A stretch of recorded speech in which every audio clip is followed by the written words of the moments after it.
Hey everyone, Matt's Mox here, and we're doing a anthracite trolleys update on Wilkes 790. Believe it or not, stuff happened. We're inside the trolley now, but you can't see it, and now you can. And there's James.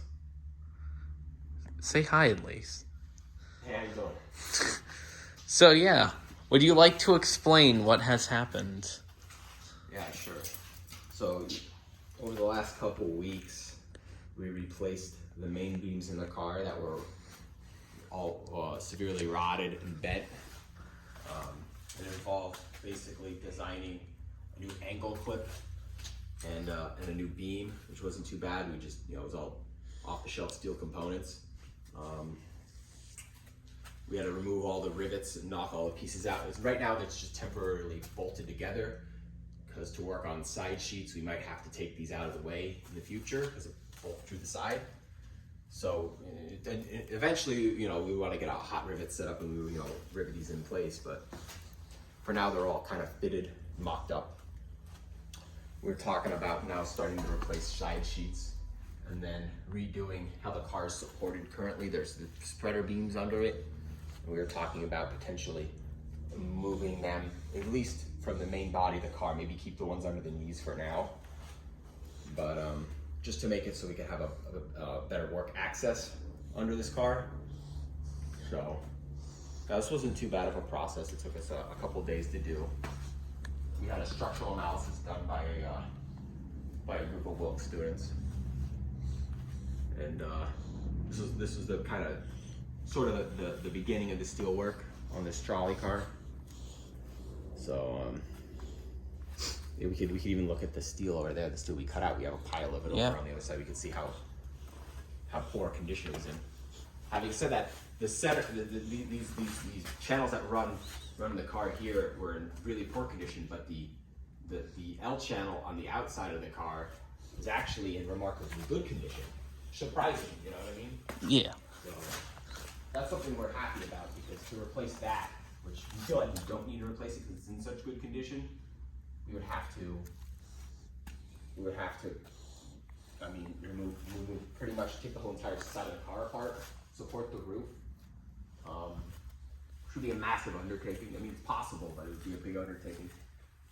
We'd have to make it out of multiple pieces. Right now, it's one continuous length of steel. It's like 40 feet long. But yeah, it wasn't too bad. It was fine. Yeah. You got to do it with the mag drill. Look at that thing.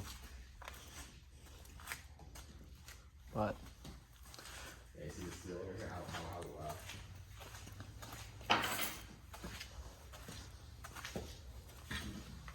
We were only able to take out one length without cutting it, because it was like bent. So once I cut the rivets, it was like sprung, so it kind of like sprung out.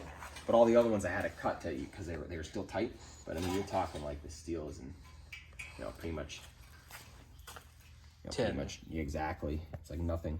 But I mean, that part is.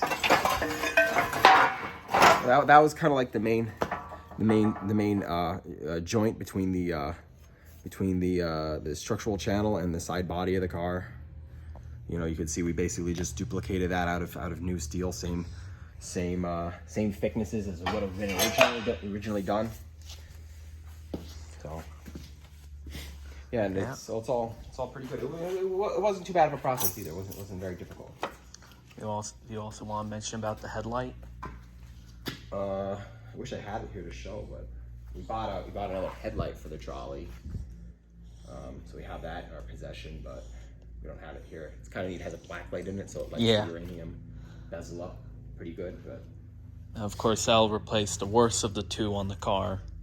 Yeah, well, at that point, I'm not really. We're not that concerned with it yet, but it's nice to have the parts ready. It's actually we have two ones that are complete and like one that could be used for parts. We're talking about making a mock-up out of the other one, out of the other trolley front we have, but and then these ends are going to be a really big endeavor. Especially because you could tell they kind of fudged around here. Yeah, well, originally it had the bigger diameter headlight on it because it was down in down in Pottsville. You know, you could actually see the original sheet underneath that sheet. Because this would have been the original sheet. They plated over it at one point. You could actually see the original cutout. But we feel, I think there's a story about during the car service, one of the ends was damaged. We believe this is the end that's damaged. You could tell because the ceiling components are different thicknesses of the wood ceiling. And then if you look at the knee on this car, it's actually bent. You could see they put a shim plate underneath the back where it meets the body. That whole knee is bent. So we feel like this end was the one that was potentially damaged at one point. I mean, you could tell it looks like there's a lot of issues up here as it was a home. You know, when it was on fire. It was on fire too. But. Although the upper beams, I mean, these actually look really good. Even like when you see the end, they're like... Yeah, when we go to rework a lot of the wood, we're gonna be able to save a lot of it. But there's a lot we're gonna have to piece into. Yeah. Like I said, right now our main objective is to get the steel work done and then get it in primer, so we don't and paint it, so we don't have to worry about rust, more corrosion on it. It's been sandblasted last year, and it's holding up pretty good. As good as you could imagine it being in an unheated, uncooled garage. Yeah, unheated, uncooled garage. A lot of moisture in here too. You know, we run dehumidifiers, but yep. Well, you can actually also see coming away up here. These are actually brass pieces. The runners. Yeah, the way they would hide the wiring for the chases up on top. Yeah. But I think my next big project is going to be steel work, side work. And then probably working on the better of the two sides first, and get some more experience working with this type of fabrication with the rivets and stuff like that, and then move over onto this side because this side's going to involve a lot more body work. But I think we're going to do a lot of cutting and patching.